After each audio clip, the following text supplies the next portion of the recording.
Halo, perkenalkan nama saya Estri Yolanda Borusma Monsong dengan NIM 2102010110. Di sini saya akan membahas soal-soal pengujian akhir semester mata kuliah dasar-dasar pengauditan semester 5. Mari disimak ya.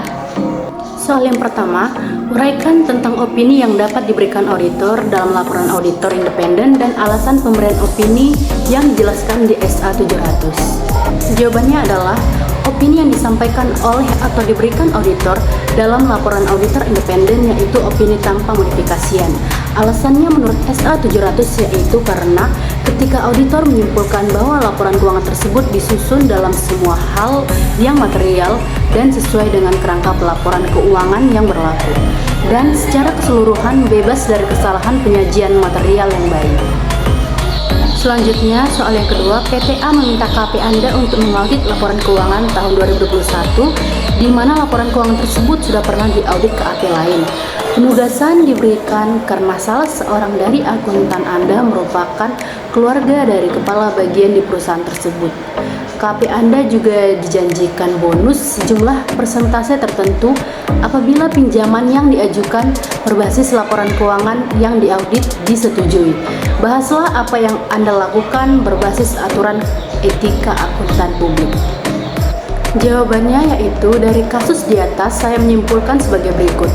Jika KAP menerima dan menjalankan tugas untuk mengaudit laporan keuangan PTA, maka auditor tersebut telah melanggar kode etik akuntan publik yang bisa mengganggu keselamatan KAP ataupun auditor tersebut. Kode etik yang dilanggar pertama itu adalah integritas.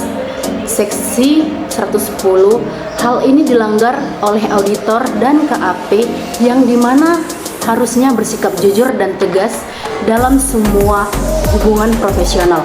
Dan seorang auditor juga tidak boleh terlibat secara sadar dalam pelaporan keuangan yang menyatakan bahwa laporan tersebut mengandung salah saji, material, atau pernyataan yang menyesatkan.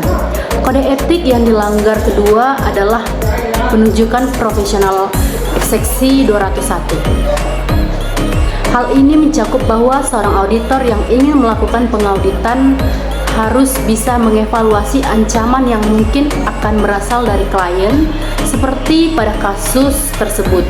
KAP menerima tugas untuk pengaudit laporan keuangan perusahaan PTA karena salah satu auditor dalam tim audit memiliki hubungan keluarga dengan kepala bagian di perusahaan tersebut.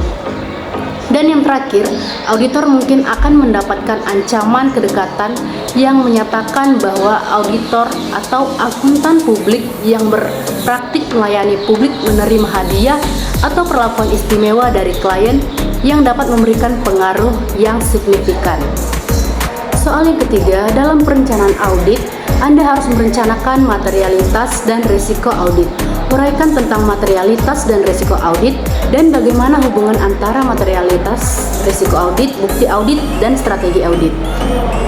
Jawaban soal yang ketiga yaitu perencanaan materialitas dalam laporan audit adalah besaran penghilangan atau salah saji informasi akuntansi yang dapat mempengaruhi pembuatan keputusan ekonomi yang mendasarkan keputusannya pada informasi tersebut. Dan penetapan materialitas itu membutuhkan pertimbangan profesional atau professional judgment dari auditor. Dan materialitas ini sangat penting karena ini terkait akan bukti yang akan dikumpulkan. Sehingga semakin rendah nilai rupiah materialitas yang ditetapkan auditor, maka semakin banyak pula bukti audit yang dibutuhkan dan begitu pula sebaliknya. Dan risiko audit dapat didefinisikan sebagai risiko yang terjadi di dalam hal auditor tanpa disadari tidak memodifikasikan pendapatnya sebagaimana mestinya atas suatu laporan keuangan yang mengandung salah saji material. Sehingga apabila auditor menginginkan mengeluarkan opini yang benar, maka auditor tersebut harus bersedia menerima risiko audit yang lebih rendah. Sehingga hubungannya antara risiko audit dan bukti audit adalah terdapat hubungan yang terbalik antara risiko audit dan jumlah bukti audit yang dibutuhkan. untuk mendukung opini auditor atas laporan keuangan dan risiko audit pada tingkat yang rendah akan membutuhkan bukti audit yang lebih banyak, dan bukti audit yang sedikit akan diperlukan apabila risiko bawaan dan risiko pengendalian rendah. Apabila risiko deteksi berada pada tingkat yang rendah, maka bukti audit yang dibutuhkan akan lebih banyak. Sedangkan untuk risiko bawaan dan risiko pengendalian terdapat hubungan yang lurus dengan jumlah bukti audit yang dibutuhkan. Jadi kesimpulannya yaitu hubungan antara materialitas, risiko audit dan bukti audit dan strategi audit dalam hal ini saling terkait satu sama lain, yaitu sebagai berikut. Apabila bukti audit yang didapat lebih besar, maka risiko audit akan menjadi lebih kecil dan tingkat materialitas yang ditetapkan. Apabila bukti audit lebih besar dan risiko audit juga lebih besar, maka materialitas akan semakin kecil. Dan strategi audit akan dapat dijalankan dengan baik apabila semua prosedur audit atau perencanaan auditnya telah tercapai. Soal yang keempat, dalam laporan auditor independen terdapat paragraf yang menyebutkan tanggung jawab manajemen dan paragraf tanggung jawab editor atas audit atas laporan keuangan. Uraikan masing-masing tanggung jawab tersebut. Jawabannya yaitu untuk paragraf yang menyebutkan tanggung jawab manajemen, hal ini menyatakan bahwa apa saja yang menjadi tanggung jawab pihak manajemen dan atas pihak yang bertanggung jawab atas penyusunan dan penyajian wajar laporan keuangan yang disusun atas standar akuntansi keuangan di Indonesia.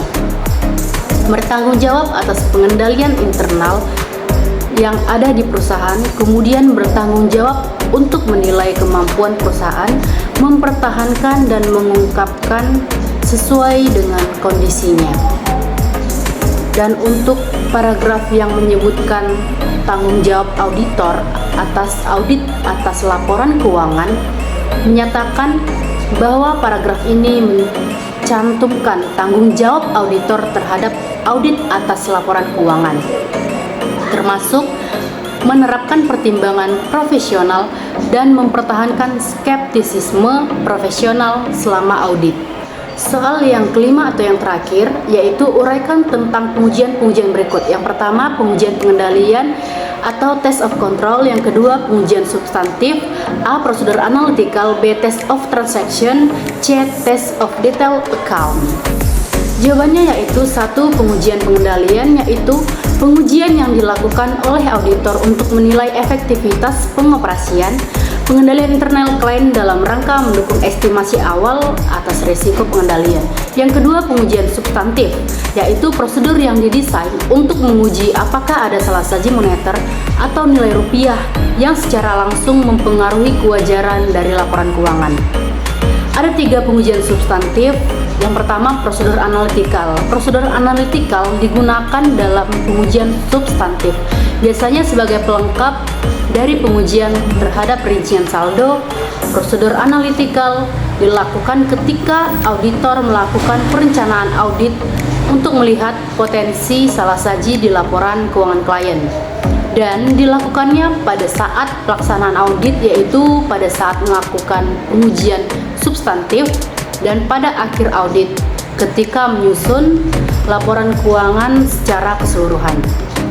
Yang B itu pengujian atas rincian transaksi, meliputi pelaksanaan prosedur tracing dan vouching, misalnya menelusuri faktor penjualan dan voucher ke jurnal dalam jurnal penjualan dan register penjualan. Pelaksanaan pengujian atas rincian transaksi lebih memakan waktu banyak biaya dari prosedur analitis, namun lebih sedikit waktu dan lebih murah dari pengujian rincian saldo. Yang terakhir, pengujian atas rincian saldo.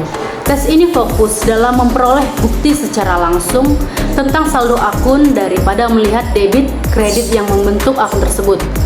Misalnya untuk saldo akun piutang usaha, maka auditor melakukan konfirmasi atas saldo piutang usaha ke pelanggan klien. Pengujian atas rincian saldo biasanya menggunakan dokumen dari pihak eksternal atau pengetahuan auditor yang diperoleh secara langsung. Sekian pembahasan soal dari pengujian akhir semester dasar-dasar pengauditan. Jika ada salah kata mohon maaf. Terima kasih.